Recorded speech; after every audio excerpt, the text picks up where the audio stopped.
Good evening and welcome to Worldview, the international affairs show that brings you the news and views that other networks can't or won't tell you about. I'm Alan Mendoza. Our show tonight, Europe and America, or Eurabia's appeasers and the aggressors of the new imperium. Justified perceptions or unwarranted hysteria. Once upon a time, Europeans and Americans were engaged in a love affair. In those halcyon days, Europe would admire the boldness, brashness and energy of America, while America would gaze in awe at the culture and refinement of Europeans. But those days are long gone. Open up a newspaper, pick up a book or surf the internet today, and you're more likely to be confronted with an entirely different set of images. Europe is increasingly seen in America as weak, morally decadent and in demographic decline. Some commentators have gone as far as to say that its failure to stand up for its cultural values and difficulty in integrating Muslim communities will eventually lead to its collapse into an entity labelled Eurabia. On the flip side, America is now seen in Europe as an ignorant and boorish bully, possessed by a religious fervour to throw its weight around internationally. Some have gone as far as to say that the USA is now the biggest threat to global peace. So how much truth are there to these stereotypes, and how have the respective European and American intelligentsias come to form them? And does it matter in the context of international relations that we seemingly hold each other in such contempt? And what are the implications of such attitudes for the future conduct of international policy? Well, joining me tonight in the Worldview studio to unpick this topic are the Director of the Centre for Social Cohesion, Douglas Murray, the Editor of the Liberal magazine, Benjamin Ram, and the Henry Jackson Society's cultural guru, Mark Sidwell. Well, gentlemen, thanks for joining me on this sort of more culturally focused worldview tonight. It's a big problem, obviously, this issue of the cultural stereotyping. I mean, Ben, let's start with you. How real are these perceptions at the moment? Is it true that Europeans and Americans do things this way, or is it just me exercising journalistic license to say that? Certainly there's a grain of truth to the stereotypes, but I think it's important to delineate between the cultures in a different manner than simply dividing them by continents. Fine. So it's crucial for us to say that the challenge we all face is between liberals and illiberals at home and abroad. And those illiberals may be seen in authoritarian big government in the Middle East. They may be seen in Bush's reactionary policies towards civil liberties in the United States. And it is crucial for liberals around the world to stand in solidarity with individuals on all three continents and to say that what divides us here is not geographical space, but the fight for tyranny and the challenge to a sort of cultural relativism, of which I'm sure Mark will address, that has infected large swathes of the Western intelligentsia. Mark, do you buy that? I'd certainly buy the cultural relativism part.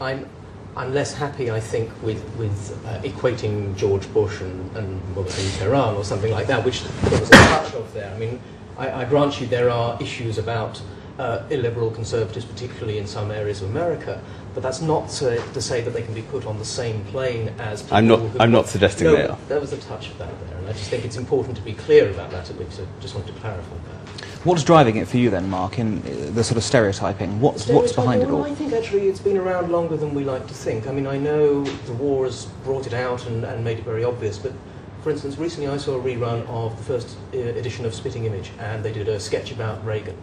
And you could have put a Bush puppet through the same sketch, and it would have been identical. It was all about the president's brain is missing, and he's such a fool, and you know you can shoot him, and you won't even notice, and things like that.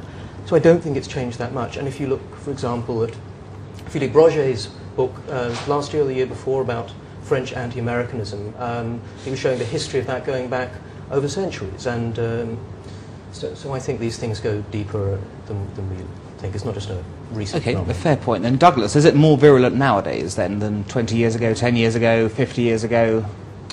What? Anti-Americanism in Europe, anti-Europeanism in America? Well, I mean, it's been talked up a lot, yeah. And there are people with an interest in talking it up. It should be stated. Once, for instance, you've written a book saying Europe is in decline, you kind of have a vested interest in it declining, otherwise you'll prove to be an idiot at parties. And vice versa, if you keep on saying that America is the authoritarian Nazi state without parallel in human history, then you kind of have an interest in hoping that American civil liberties are further taken away, in the hope that you'll be proved right in your fatuous thesis. But what I think is happening at the moment is we do have a few people on each side who have kind of blown the ground open a bit. I mean, back to yours, Eurabia is one example. Mark Stein's latest book, America Alone. And then all, of course, of the putrid effusions of Noam Chomsky and co. on the other side. So, you know, the ground's very open, and there's a lot of room in the middle now. And most people are there, but sadly, as always, the louder you shout, the more you get listened to, and the wackier your thesis, the more press you're going to get. Well, yes, that's a very fair point. I mean, just sort of following up on Douglas' point, with which I concur about, if you like, the Chomskyite left, which finds its articulation as easily on the European continent, certainly in France, and with the sort of John Pilger sympathisers in Britain, that one has to remember that many of the valueless judgments that are coming from supposedly, in inverted commas, progressives may be found stateside. And indeed, partially because of the power of the American intelligentsia, and also because of the greater sense that the American intelligentsia has influence in the public sphere. One always senses that British academe, particularly after the Thatcher years, resorted into an almost monastic state, whereas in America you still have one still gets the sense that think tanks are hugely influential, that the cultural sense reflected by Chomskyism, unites the European and American left quite easily. Yes, I mean, you can look at it. I suppose, thinking about what you're saying, actually, I'm just trying to look at a distinction between sort of personality and politics driven, though, sort of stereotyping. Mark, we were having a discussion before, and you raised the point that, say, if a different president was elected, and you made the point just about Reagan, but people weren't saying the same thing about Clinton in that sense. Is it personality driven? Is it really Bush has provoked the ire? And Ben, of course, mentioned Bush's illiberalism earlier. Is it that has caused this stereotyping to explode again and to have these theses to be promoted? Or is it more a case of politics driving it? Well, I think it might be the political parties do differ in this. I mean, very interestingly, just yesterday, Mitt Romney was making a speech in which he said and accused Barack Obama, Hillary Clinton, and... I like that, Hilton. That's a good thought. We'll leave that one. And some of the other candidates of pushing America, wanting to pull America towards Europe. He was saying that as an insult. It would be an insult. I mean, it is an insult. It would be a dreadful thing if America was pulled in any way towards Europe, in which, incidentally, I don't particularly include Britain. But it would be a dreadful thing. I mean, a lot of American commentators are right on this. I mean, as we know, I mean, Europe as a continent... So there is some truth in this. Yeah, I mean, Europe as a continent is typified currently by very second-rate politicians running it on a strange consensus of the centre-left, which they don't seem to question at any point. They seem to regard the future as being an inevitable state in some sort of hinterland where one pays more and more taxes in order that they can distribute our money worse and worse. And there's no questioning of that. That's just what's going to happen. And we'll be safer and cuddlier and more secure and happier if this happens. It's a societal project. I mean, it can't be stressed enough that the other things that used to fill up these gaps, the church and so on, have in Europe seen a decline which isn't irreversible but is undoubtedly there, and where the elites of Europe decide not to refer to our heritage and our past in their constitution. I mean, this is an important one, for instance, on the European constitution. You can write the American constitution, you can carry the American constitution, I know a lot of people who do, round in your pocket. If you tried to carry the EU constitution around for any time, you'd break your back. This is a document of incredible fatuity, and it can't be stressed enough that America still is built on ideas and on dreams and on prospects, which you can see still, and I know it's a cliche, but you can see it in your recently arrived American immigrant who believes that tomorrow is going to be a better day than today, and that if they have one taxi car today, next month they might have two, and by 10 years from now they might have a chain. And you compare that with general perceptions, and all polling seems to bear this out in Europe. If you just ask polls in Europe, if you ask people in a poll in Europe whether they believe, for instance, that tomorrow is going to be a better day, or whether they're going to be better off next year than today, of course they don't. Why should they? They're going to be taxed more next year. They're going to have their societies falling apart a bit more next year. They're going to have less and less social cohesion next year. I just wonder whether we can sort of slightly move away from an advert for conservative tax policy and maybe make a differentiation between the America as metaphor and even as adjective, and a pragmatic global understanding of America. So we speak of immigrants who have gone there. Obviously, Christopher Hitchens is an individual who has by no means typical. Who has he has You never want to be called that. He has reinvigorated this debate, but one has to understand that for Christopher... Hang on, what debate? For the situation of the relation between Europe and America. And for example, one has to understand that for Christopher, his understanding and engagement with the idea of America is couched in an Enlightenment, almost romantic sense. America is adjective, the possibilities of a new global state. And of, which tie into a sort of liberal interventionist ideal. Now, I think it's problematic to say, as I understand that you were discussing with Alan earlier, that this is characteristically a problem under George W. Bush. If we look at the reception of America, for example, in Latin America during the 80s and early 90s, America is still being seen as a pariah state, as a nation that is not faithful to its constitution, to its values, which your friends carry around in their pockets. And I wonder whether it's important to, rather than suggesting that continents are monolithic and that Europe now represents a sort of degraded moral I'll tell you, state. Far, far from it. Continents are not monolithic anymore, and Europe is describing how not monolithic they are, because Europe 20 years from now is going to look very, very different from Europe today and very different from Europe 50 years ago. This is part of the problem. Part of the problem is that Americans used to know what they could rely on in Europe. They used to typify certain countries. You used to say, France will have these characteristics and that characteristics. Well, you can't say that. Yeah, well, they do. But you can't say, you won't be able to say what France is going to behave like in 20 years' time. You won't be able to say that it'll be the same suspicious way that in which it behaves at present. The content of Europe is changing in such major ways because of demographics, because people aren't having enough children, because of the incredible, overwhelming immigration which has happened way beyond any scale which any of the societies in Europe can cope with that have had to put up with it. And so the truth is that what America used to believe was its ally continent, or countries which it understood, has now slipped away. And I don't think anyone's going to be able to get that back again.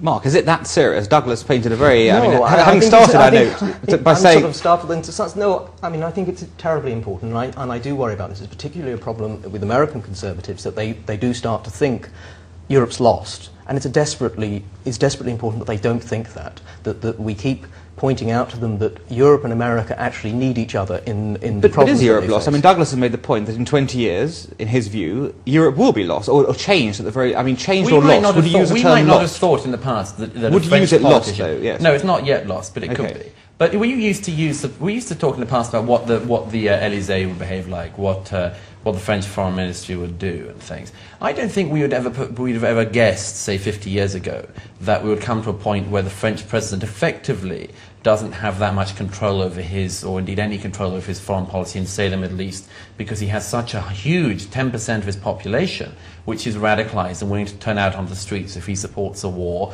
or argues for something which they don't agree with. It's undoubtedly it's going to change your side, it's going to change your cabinet, it's going to change the way you run politics. And really, you can't pretend it won't, because, I mean, you see someone like Jack Straw has a very large Muslim community in his constituency, which is going to be growing.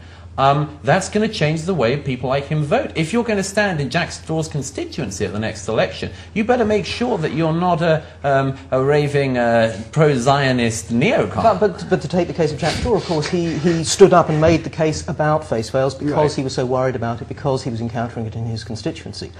I think what will happen is that, I mean, I agree, it's important that people talk about this and they realise that in France, those cities where there are those issues in the banlieue, in Holland, where there's going to be the issue of Muslim majorities in some of their cities really very soon, these are important things that we talk about.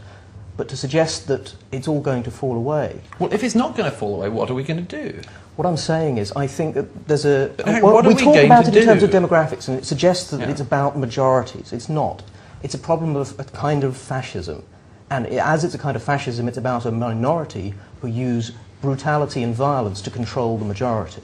So it's about putting down a small number of people who are very dangerous. And I think it's important to characterise it that way, instead of a flood of people overwhelming us. The point is that your small minority plays to a larger and larger home pool. I don't deny it's a problem, but I just think that it's important that we're going to have to deal with it. But what are you going to do to deal with it? about... We talking can't about it tell openly. America. We can't tell America that Europe's nearly lost, that it's a bit away from being lost, or that we're in a really bad state, unless we have some kind of answer. We can't play that game. Either we know what we're going to do to stop it, or we should tell them that we're moving over quite soon. Well, but Britain has been doing well, I think. Give me the in this. green card. Yes. Well, Okay, I mean, you've been watching this. Yeah, I guess firstly, there's a practical point. I mean, what does it actually mean to say that the continent that created and that cultivated liberalism as a political and an international philosophy, and that did so much to disseminate liberal ideas around the world, is lost? I mean, what exactly does that mean? It is at the moment a nexus for... and I know Douglas has spent some time in Holland, for the challenges facing the ideal liberal society. For, who will stand for plurality is the question that we face in Europe. And will the liberals who believe in a heterogeneous society, but one bound together by a commitment that every individual holds to be a good citizen under, if you don't like the EU constitution, a certain set of values? Or will it be one whereby the unholy alliance of socialists and hard conservatives, whether they be in the Islamic community or whether they be those who in the West defended hardline Islamic reactions to the cartoons as we witness, will they come together in an unholy alliance to challenge liberals? So the sense of saying Europe is lost doesn't seem to me to be particularly productive. The question of our values is an important one, which we should come back to. I mean, my point about the American Constitution is, if you can't put your values, or pretty much on one piece of paper, if you need thousands of pages, I'm suspicious that you might not have any values, and this might be padding. I mean, it seems to me, and it's very much the case in Britain at the moment, that our values are such, the things that we know we believe in, or believed in, the institutions of state, the rule of law, the monarchy, the church, all of these great things that made Britain, have one by one been attacked. The education system, further education, our collegiate systems, have one by one been attacked. And more than that, more importantly than that, people who say they support them feel slightly embarrassed as they do so. I mean, Orwell pointed this out 60 years ago, so part of it isn't new. But the notion that you can't stand up for any of your values, and that if I asked the average person on the continent of Europe, what do you believe in, the likelihood would be either that one would be one, and one is, brought back with a sense of either cynicism, that there are no particular values, or dumbfounded incomprehension. People are embarrassed by it. That's not something you find in America, and I'm not surprised that Americans are suspicious of Europeans when they can't even say what they stand for. Okay, but many of Americans' values, of course, originate on the European continent. The American Constitution, being secured there. Right? Absolutely. Ignoring the attempt to sort of use Orwell to defend, a sort of conservative church and an educational system, but both of which he passionately opposes. I wonder whether it's possible, and we're going to touch on this a little later, to speak about the importance of American, European, and Middle Eastern liberals and Democrats uniting to form a global commitment to stand for securing liberties and human rights across the world, and for us to not posit, as you have suggested, that some irresponsible journalists do, that certain continents represent monolithically certain attitudes towards the world, but that we are all open, that we all fight the horror of authoritarianism and reactionary politics, and that we must all unite to challenge those things. Yeah, but we come back to the point of what are you going to do to challenge them? And it's all very well for Europeans to talk about standing for their values, but in recent years in particular, they've proved very bad at standing for those values. Every time, for instance, freedom of speech issues have come up in this continent, if I include Britain in Europe for a moment, we failed badly. Every time, I mean, you know, you would not find a case analogous to that which has happened in most European countries now, where writers have been prosecuted. I'm thinking of Oriana Fallaci in Italy, I'm thinking of Michael Houellebecq in France, I'm thinking of Fallaci again in France. You wouldn't find these cases in America, and if you did, they'd be chucked out of court. Europeans are proving very bad at defending those values, and when it comes to religious belief, which they're not even willing to put into their constitution and acknowledge their own history on it, you can't help finding again and again in the people who are telling them to find themselves, you find non-believing atheist Jews and Christians and so on saying that Europe has to re-find its soul. You go, as if religion is once again just something like Voltaire says, for the servants, as if it's for other people, but of course I don't believe that rubbish. You know, so Europe's movement away, its finding of its liberal and democratic heart, was not couched in an orthodox theological understanding of the nature of civil liberties. It actually came, you know, again using Voltaire in a strange manner, I think, that it actually came in the movement against the reactionary orthodoxies that were prevalent in Europe. And to say that the heritage of Europe is simply a Judeo-Christian monolith, one which is historically incorrect, and two which is unfaithful to the Enlightenment and Romantic individuals who fought against those successes, is to be unjust, and also to ignore the heritage of the American Constitution, which is a finding and a revealing of Voltaire across the sea. I think that's preposterous. The idea that the American Constitution is a revealing of Voltaire is just laughable. The French understand that there's a very deep difference between the Scottish Enlightenment and the French Enlightenment, and also and between the French Revolution and the American Revolution. That's why they fight so much. And furthermore, of course, the important thing about the American Constitution is it's a neoclassical project as much as an Enlightenment project. And that it's based in very deeply in Western values. Let's bring in Ben's article now at this point because it's relevant. So do you want to introduce it quickly? And yeah, there's an excellent new book, almost a monograph, by Danny Postel, who's a senior editor at Open Democracy, entitled, not particularly catchingly, Reading Legitimation Crisis in Tehran, Iran and the Future of Liberalism. Now, it plays on reading Lolita in Tehran. Legitimation Crisis is a sort of relatively opaque 1975 work by Jürgen Habermas. But what Postel explores in this book, which is genuinely exciting, is the way in which in Tehran dissidents and Democrats are reading Kant, Arendt, Habermas, Richard Rorty, the late Richard Rorty, who visited Tehran and was received extremely positively by Democrats who were reading him outside of academia, who were reading him in the public sphere, who were attempting to envisage what a public sphere away from theocratic reactionaries might look like. And what's fascinating is not only that these ideas, the ideas of Habermas, have real material currency, but also that reactionary clerics are reading Heidegger, and that some of them are reading Antonio Negri, the Marxist philosopher. And when Negri goes to Tehran, he's not received particularly well, because when he speaks about the mode of mass production, Iranians respond, but we're not particularly interested in the mode of mass production. We're concerned with key liberal ideas about the importance of a secular public sphere, about the importance of individuals finding their own means outside a sort of homogenous, autocratic, authoritarian government. So, to distill your argument, essentially, this is a base of your liberal alliance, if Absolutely. you like. Yeah.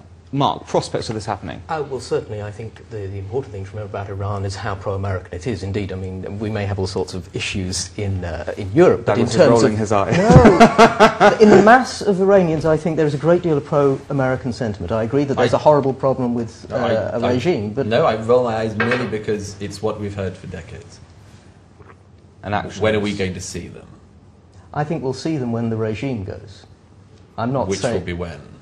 Well, it depends when George Bush. I mean, my point is that the egg timer of the extremists being kicked out of office by this pro-American surge. Oh, I'm not saying that. Seems to me to be yes. too far away. Yes, I We've been suspect promised so. it for a long time. Yes, I think it'll probably come to bombs falling on nuclear programs before then. But in the long run, one hopes. Do you want to do my story next? My story is related to I think it is. Bring in your story. Because I was going to cite as my on story of the week a very, very interesting and good piece by Daniel Pipes in yesterday's New York Sun, extending bringing to a greater public notice the work of two young American scholars about Israel's capability to strike Iran's nuclear reactors, which really, I think, changes the power play in the region over this one, because it's always been assumed, or it's been assumed for a couple of years now, since talk has been going on about taking out Iran's nascent nuclear project, that Israel, as it were, couldn't go it alone. And this article by Daniel Pipes yesterday, based on this research, shows that actually Israel can certainly go it alone. It has the capabilities. It has, of course, we know the planes, but it turns out that various of the missiles needed, there's been war gamed and it would work. And what's more, the suggestion is made that if they can fly along the borders of, say, Saudi and so on, neither country needs to object. So whether or not they'll do it, I think it's unlikely. But it's a very important story, I think, because one of the presumptions which Tehran will be making and many of the other powers in the region about Israel's inability to act alone has just been busted. And I think that the necessary pressure that needs to be put on Iran can really be heightened at this point. If Israel can go it alone, if it can do it without America, then I hope Iran sits up and takes notice. Ben, do you share this optimism about this article and this study? I defer to Mark, and I will come back to you. Yes, I was going to bring in another story, which I wasn't going to talk about, but in relation to this, I think is very interesting. Of course, America and Israel have been wargaming just this weekend, I think. Everyone, the point now, everyone should war game all the time. It's what Defence Department's meant to do. They work together. Paris is war game. No, but they've been doing a major co-military exercise, which has been also timed in with Israel launching a new military satellite. So I think they're certainly at least trying to frighten Tehran or make Tehran realise. So this satellite does what exactly? It just passes over Syria and Iran sort of every 90 seconds, kinds of thing. It's the last one, tanked, so they've been a while without one. Can I just say something on many Iranian Democrats? Ramin Jahanbegloo, who is one remarkable philosopher who Danny speaks with in this book, point out that liberals have to be very, very careful and not to play into Ahmadinejad's hands. Now, when the United States, when George W. Bush announced £75 million worth of support for Democrats, for funding Democrats, to challenge the conservative clerics, he did so in a manner that allowed Ahmadinejad, who uses a sort of populist anti-Americanism, to come out and say, look where the Democratic opposition stems from. So the first thing is that money hasn't actually been received, as far as we're aware. And secondly, it was done wholly unhelpfully. And I wonder whether, I'm not sure exactly what the response to where are those Democrats now. It's obviously not an easy society in which to articulate one's views in terms of being pro-American. And I don't think that there's any purpose for Iranian Democrats saying they are pro-American.